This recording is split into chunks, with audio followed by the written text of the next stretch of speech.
दोस्तों नमस्कार।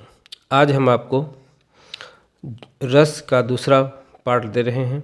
इसमें विभिन्न रसों के उदाहरण दे करके आपको समझा रहे हैं। ये इतने उदाहरण हैं, आप इतने 2-3 बार देख लेंगे, पढ़ लेंगे, फिर एग्ज़ाम में जो आएगा तो इसी में से आपको उदाहरण भी मिल जाएगा, इससे बाहर आने वाला नहीं है।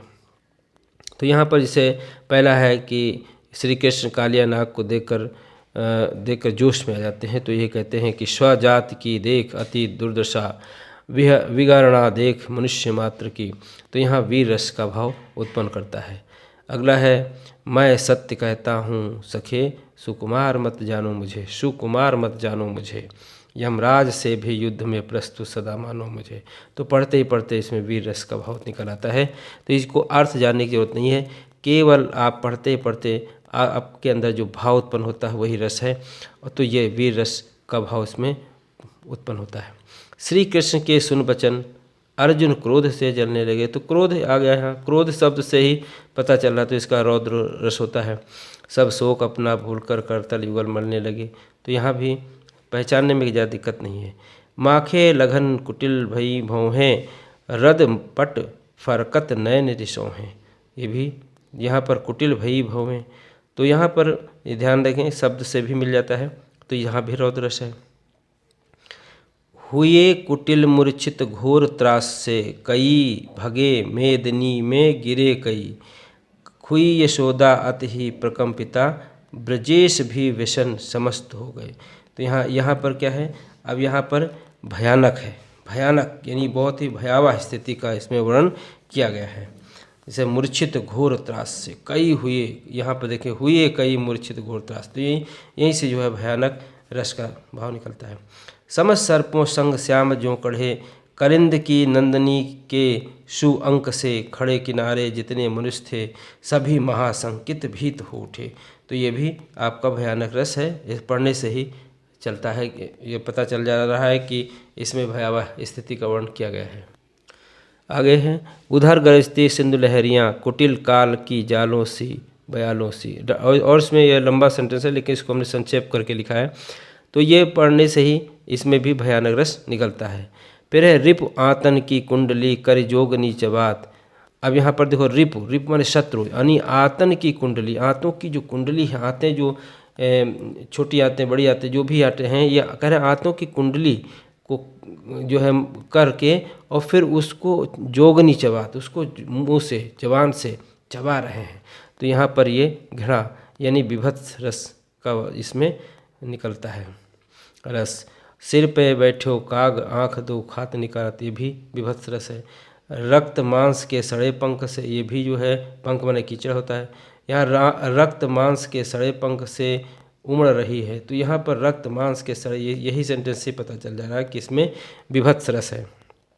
फिर है अखिल भुवन चर अचर जुग हर मुख लख मातु चकित भई। तो चकित यहाँ आया, चकित भई गदगद वचन विक्षित पुलकात। तो यहाँ अद्भुत रस निकलता है। तो चकित आश्चर्य जो भी है या अद्भुत ही आ जाए, तो शब्द इसमें कोई न कोई कहीं न कहीं मिल जाता है, या पढ़ते समय ही वो उसमें भाव निकलता है। जैसे दिखरावा निज मात ही अद्भुत रूप अखंड रोम रोम पत्र लागे को कोटि कोटि ब्राह्मण। तो यहाँ पर अद्भुत आया है, तो अद्भुत रस ऐसे एक सबसे मिल गया। अगणित रवि सस शिव चतुरानन बहुगिरि सरित सिंधु महिकानन तनु पुलकित मुख वचन नावा नयन मूंदी चरणन सिरनावा। तो इसमें भी अद्भुत रस का भाव निकलता है। बस इस पर उदाहरण देखिए, इनको समझिए, और ज़्यादा इसमें अर्थ के चक्कर में मत पड़ना, और इसी में से आपको मिल जाएगा। अगला जैसे है सती देख कौतुक जगमाता आगे राम सहित सिय भ्राता फिर चितवा पाछे प्रभु देखा सहित बंधु सिय सुंदर बेखा हृदय कंप तनु सुधि कछु नाही नयन मूंद बैठे मगमाहे। यानी कि हृदय कंप यानी हृदय का कंपन हो रहा है, हृदय चल रहा है, लेकिन तनु यानी शरीर शुद्ध कछु नहीं, लेकिन शरीर में कोई शुद्ध नहीं है। नयन मूंदी बैठे मगमाही, और जो नींद है वो जो नींद में यानी नयन जो हैं वो मूंदे हुए हैं और लगता है कि इसमें जान ही नहीं है। तो इस तरह से लोग अद्भुत यानी आश्चर्य प्रकट कर रहे हैं। इसको हमने थोड़ा डिटेल में समझाने का प्रयास किया। जैसे इसका स्थायी भाव विस्मय है, आश्रय इसका सती है, यानी सती देख कौतुक मग जाता। तो यहाँ पर क्या है कि सती को देख करके ये उसका वर्णन किया गया है। तो इसमें आश्रय है सती। आलम्बन क्या है, राम का आगे पीछे सर्वत्र दिखाई देना, यानी राम आगे पीछे दिखाई देते हैं, ये इसमें कल्पना की गई है। अनुभाव क्या है, कंप, स्तंभ, नेत्र मूंद कर बैठे जाना। तो यहाँ पर बैठ जाना, तो यहाँ पर ये ध्यान रखना है। संचारी भाव इसमें क्या है, त्रास, जड़ता, मोह, यानी मोह, यहाँ पर मोह और जड़ता और त्रास तीनों संचारी भाव कहे गए हैं, बताए गए हैं। इसी तरह से अब आगे है से शांत रस का है, मन रे तन कागत का पुतला, लागय मूंद बिनस जाय छिन में। तो ये कहते हैं शरीर एक कागज़ की पुतले की तरह है, तो इतना गर्व करे क्या इतना है, तो इस शरीर पे इतना गर्व क्यों करता है। तो यहाँ पर जो है ये शांत रस का भाव उत्पन्न करता है।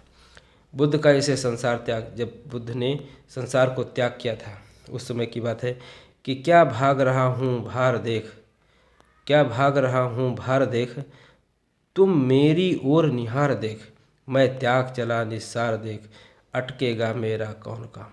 तो कहते हैं कि हमने इस पूरा संसार ही त्याग दिया है और क्या भाग रहा हूँ भार देख, यानी इस संसार की गृहस्थी का जो भार है, जो उत्तरदायित्व है, उनको देखकर मैं क्या भाग रहा हूँ, तुम मेरी ओर निहार देख। तो ये इसमें भी शांत रस का भाव निकलता है। समता लहि शीतल भया, मिटी मोह की ताप, निश्वासर सुख निधि लया, अंतर प्रकट्या आप। तो यहाँ भी शांत रस का ही भाव निकल रहा है। इसके बाद है सूरदास समुझे कि यह गति, सूरदास समझे कि यह गति, मन ही मन मुस्कायो, कहीं न जाए या सुख की महिमा, जो गूंगे गुर खायो। जैसे तो इस तरह से इसमें भी शांत रस का ही भाव निकलता है। और इसमें जैसे वात्सल्य है, यशोदा हरि पालने झुलावे, ये वात्सल्य की बात है, जैसे इसमें पढ़ने से आ रहा है। फिर हलरावे दुलरावे जोई सोई कुछ गावे। फिर इसमें है हरि अपने संग में कुछ गावत, तनक तनक चरणन सो नाचत। तो यहाँ पर चरणन सो नाचत ये भी वात्सल्य है। किलकत कान गुटुरवन आवत, ये भी वात्सल्य है। तो ये पढ़ने से आ रहा है। फिर है राम जप राम जप राम जप बावरे, तो ये भक्ति रस। तो भक्ति रस इतने हैं। और बस ये आपका इतने 2 वीडियो में ही आपका हमने रस कंप्लीट कर दिया है। इतना पढ़िए, कैसा लगा ज़रूर बताइएगा और अपने कमेंट ज़रूर करिए। अगले वीडियो में फिर मिलेंगे। धन्यवाद।